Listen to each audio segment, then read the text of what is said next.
Not that we expected it, but no Uncle Howdy on NXT tonight, but we do have a huge Wyatt Sicks update that we really need to talk about, really revolving around, I don't even know if it's actually Joe Gacy's character, but the thing he's portraying at least, the pig. Now, obviously, Chad Gable was seen in a WWE digital exclusive looking over at the merch stand, but look under the lorry in the background. Look at this. That right there is Huskus, the old version of Huskus the Pig Boy, and not even the Funhouse puppet. It's actually the actual human-sized Huskus that we saw at Extreme Rules when Bray Wyatt returned.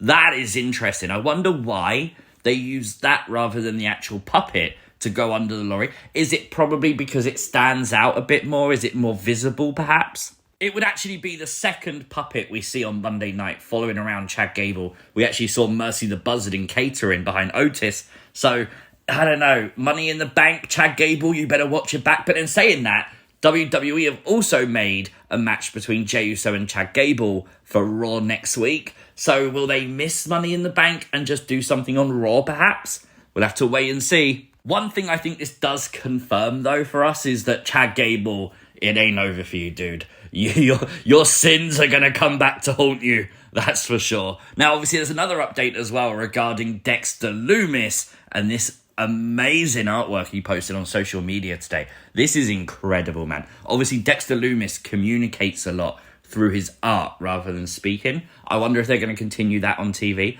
I actually said on Twitter, I would really love for them to sell this kind of stuff on WWE Shop, knowing it's done by one of the performers. That would be really cool. Imagine if you did like a vignette segment and in the background you have Mercy painting something and then you reveal it, and that is something that then gets added to WWE Shop. You don't have to do it all the time, but that would be really cool. This is things you might have missed from WWE NXT. Make sure you hit the like button, and if you are new to the channel, hit the subscribe button too. Shawn Michaels would address the Brooks Jensen situation tonight on NXT. And for the very first time, NXT would actually show you Brooks Jensen, all the social media clips we've seen of him invading NXT. Shawn confirming that Brooks was not released by WWE, that he was asked to take a sabbatical because he was going downhill after the breakup with Josh Briggs. They showed you all of his social media posts, all of the stuff about the drinking,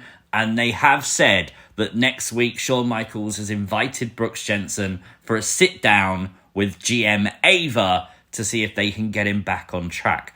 Brooks Jensen has been the talk of NXT now for a number of weeks. I'm so interested next week on how this is going to play out. But it dawned on me tonight when Shawn was talking that this is basically a storyline of Brooks Jensen losing his smile, isn't it? And now we're going to see the comeback. That's pretty cool. Jaida Parker took on Michin in the very first match of NXT tonight, and these two ladies stole the effing show. This match was incredible from start to finish. It had everything you could want from a street fight. Michin did this awful looking spot as she dived through the ropes. She went face first into the steel chair. Like, it looked like her teeth might have been knocked out at one point. Jaida Parker went through the barricade. I just hope that's not where Tatum Paxley was sort of waiting, ready to pop up. You know, she pops up from around that area. And a nice detail later on in the show, you'd see that they just taped it up. They didn't, like, repair it or anything because, obviously, you know, this kind of stuff's unplanned. They got to go with stuff like this. I like that touch in NXT.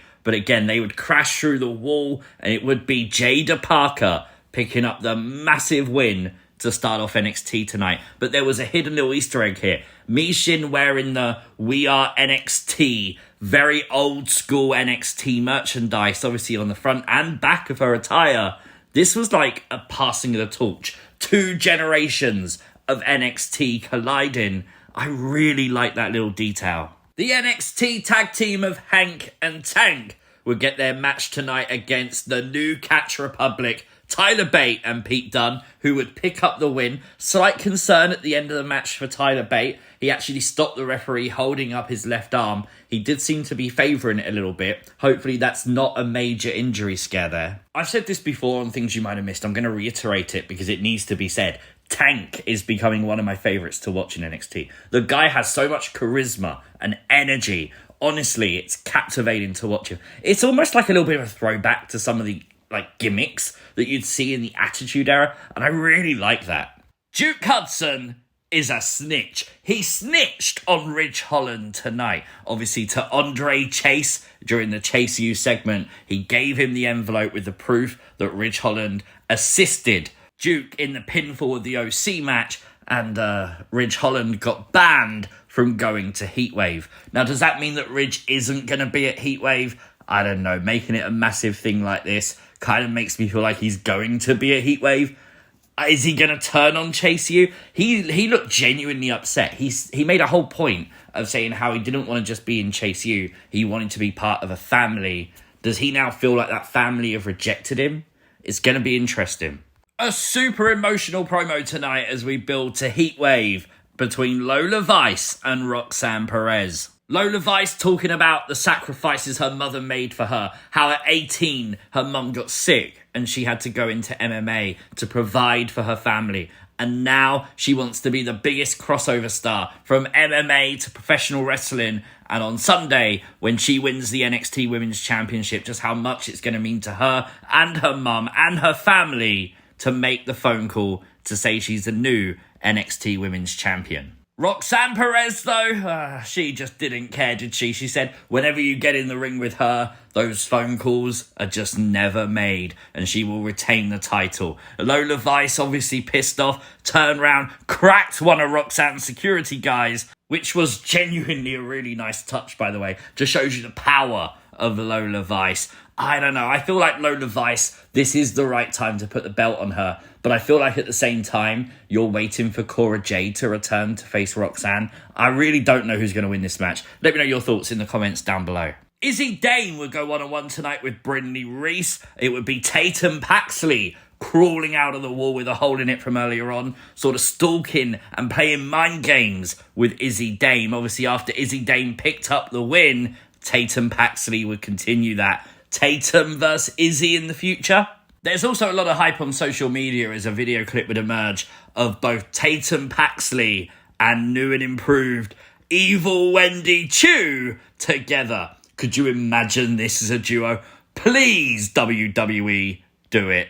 Problems in No Quarter Catch crew were highlighted tonight as Oro Mensah took on Miles Bourne. It would be Damon Kemp sort of providing a distraction for Miles Bourne, allowing Oro Mensah to pick up the victory. We found out earlier in the night that Oro Mensah has been banned from going to NXT Heatwave due to all the attacks he's done recently on Ethan Page. After the match with Miles Bourne, he did say, wait till after Heatwave, I'm waiting for you, Ethan, so that's not over yet. The living nightmare Wendy Choo would go one-on-one with Carly Bright, and I like Vic Joseph's call. The lights weren't very bright tonight for Carly as she went to sleep at the sleeper hold of Wendy Choo. I love that she now uses a sleeper hold. It just makes so much sense. But another dominant performance for evil Wendy Choo. Honestly, I love this gimmick. I think it's really got some legs. I want to explore the character a little bit more, though. I think that's crucial. Jasmine Nix would defeat Carmen Petrovic in the final match of the night. And there's also still major problems with the NXT Tag Champs,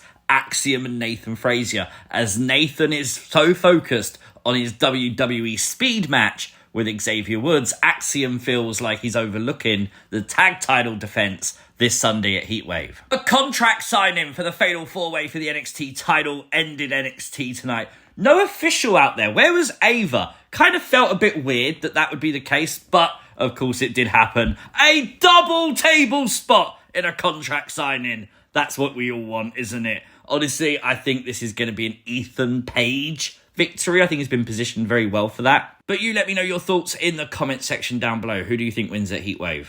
Honestly, decent NXT tonight. Obviously, a lot of build for Heatwave. Heatwave looks like a really good show, but tonight, a very solid 7 out of 10. Let me know your thoughts in the comment section down below. If you are new to the channel, hit the subscribe button, hit the notification bell. You'll never miss another upload. Like the video, share the video. See you next time.